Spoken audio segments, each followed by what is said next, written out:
Trend ये है कि जब भी कोई कुदरती आफत आती है तो एक तो हमें इसका अंदाज़ा देर में होता है,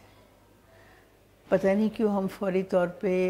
ना उसके स्केल का अंदाज़ा ना उसकी इंटेंसिटी का अंदाज़ा लगा सकते हैं, और जब हम उस पर उसका हमें अंदाज़ा होता है तो ऑलरेडी देर बहुत हो चुकी होती है। ख़ास तौर पे लॉस ऑफ लाइफ जिसको मैं समझती हूँ फौरी प्रिवेंट करना ज़रूरी है, रेस्क्यू करना ज़रूरी है, वो नहीं हो पाता। दूसरे, हम तैयारी नहीं करते,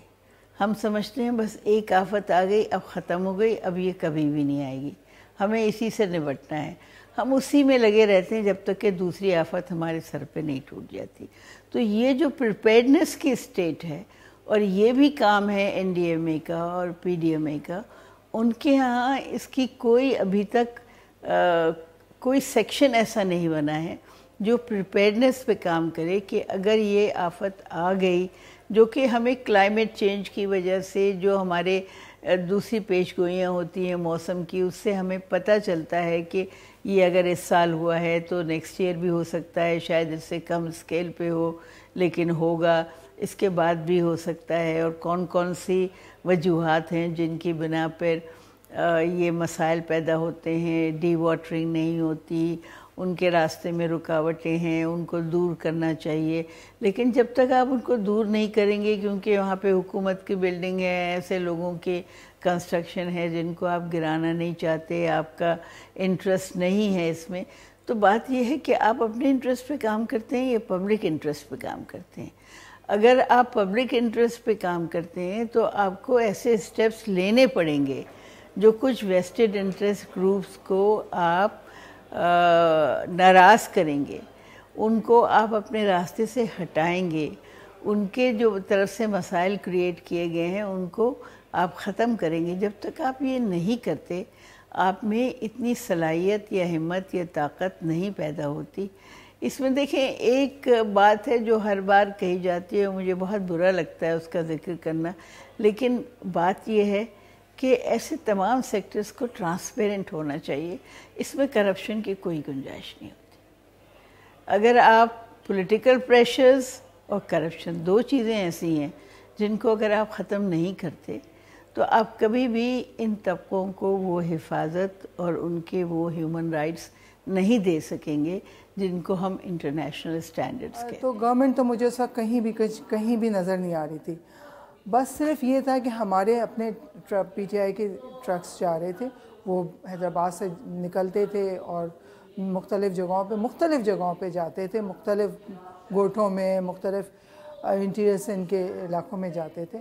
लेकिन मैं अगर आपको गवर्नमेंट की बात करूं, जो अभी जो पीपल्स पार्टी की गवर्नमेंट है, मुझे वहाँ पीपल्स पार्टी की गवर्नमेंट तो कहीं भी नज़र नहीं आई थी।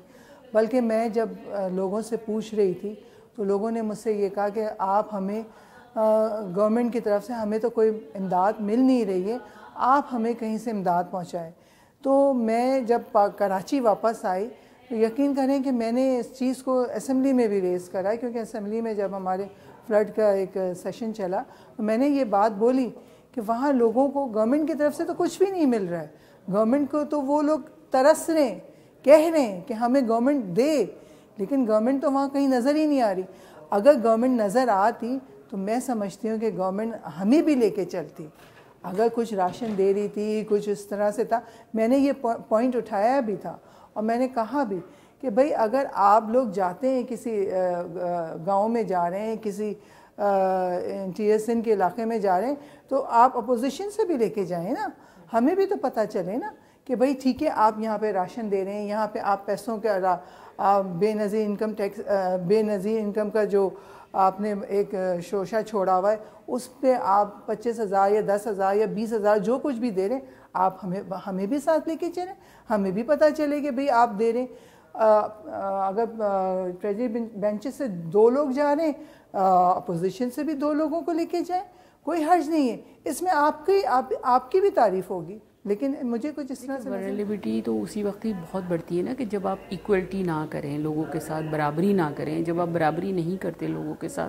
तो वहीं से जो सिचुएशन है ना वो ज़्यादा ख़राब होना शुरू हो जाती है। जब हम ये देखते हैं कि जनाब चाहे वो माइनॉरिटी के लोग हों या विडो वीमेन हों, जब उन्हें उस तरह की उसके साथ बराबर नहीं समझा जाता तो ज़ाहिर है वो तो फिर और ज़्यादा जो है उसकी तरफ चले जाते हैं, और फिर वही जैसे हम जो माजी में देखते भी आए हैं कि जो छीना झपटियाँ शुरू हो जाती हैं वो फिर उसी तरह शुरू हो रही होती हैंगी, और फिर ज़ाहिर है फिर वो उनको उसी तरह एक बुरे उसमें जो है वो लिया जाता हैगा। लेकिन मैं समझती हूँ कि अगर हम इसको जो है वो एक जैसे अभी लोग बात भी कर रहे थे कि अगर हम डेटा के ज़रिए करें, क्योंकि जब एक चीज़ एकदम से जो आ जाती है तो उसको थोड़ा सा कंट्रोल करने के लिए हम ये तो कर सकते हैं ना कि अगर हम फ़र्ज़ करें लोगों को स्कूल में स्टे करवा रहे हैं तो अब हमें ये तो पता चलेगा कि भाई 15 फैमिली और 15 फैमिली में जो है वो 25 लोग हैं, ठीक है, तो एक नंबर तो हमारे पास आ गया। ये एक अलग बात है उनकी एज कितनी है, उसमें मेल कितने हैं, उसमें बच्चे कितने हैं, वो आप बाद में फाइंड आउट कर सकते हैं। आई थिंक इस तरह का डिज़ास्टर पहली दफ़ा देखने को आया है तो ये कहना काबिल कबूल नहीं होगा कि ज़िले इंतज़ामिया ने, डिस्ट्रिक्ट एडमिनिस्ट्रेशन ने, गवर्नमेंट ने, इन लोगों ने अपना काम नहीं करा। जब तक अपने आप को संभाला और मोबिलाइज़ किया काफ़ी डिस्ट्रक्शन हो चुकी थी। इस नोयत का नेचुरल डिज़ास्टर हमने कभी तारीख़ में नहीं देखा। तो you know there were immense challenges, और NGOs जो थी they took too long to mobilise themselves. उस पर बहुत ज़्यादा प्रेशर होता है, हमारी कमीशंस हैं, क्वाज़ी गवर्नमेंट बॉडीज़ हैं, तो इमदाद बहुत देर से पहुंची। खुश खाना जो खुराक से रिलेटेड आपके प्रॉब्लम्स हैं, राशन पहुंच रहा था, लेकिन अब ये देखा जा रहा है कि राशन के बाद आगे की सोच जो है वो समझ में नहीं आ रही। घर कब बनेंगे, स्कूल्स वापस कब एक्टिवेट होंगे, मेडिकल के इश्यूज़ हैं, इन चीज़ों पे एक कंसर्टेड एफर्ट PDMA NDMA की तरफ से हमें दिख नहीं रहा अभी तक। वो घर कौन बना रहा है, कब बनेंगे, उसकी टाइमलाइन क्या है। इतना बड़ा और ग्रांट $10 बिलियन आ रहे हैं, तो अवेयरनेस नहीं है हमें कि हम कब तक, जब हमें शहरों में नहीं पता, सिविल सोसाइटी के तबके को ये नहीं पता कि कब किस तरह क्या प्रोजेक्ट्स हो रहे हैं, तो आम इंसान को क्या उम्मीद होगी।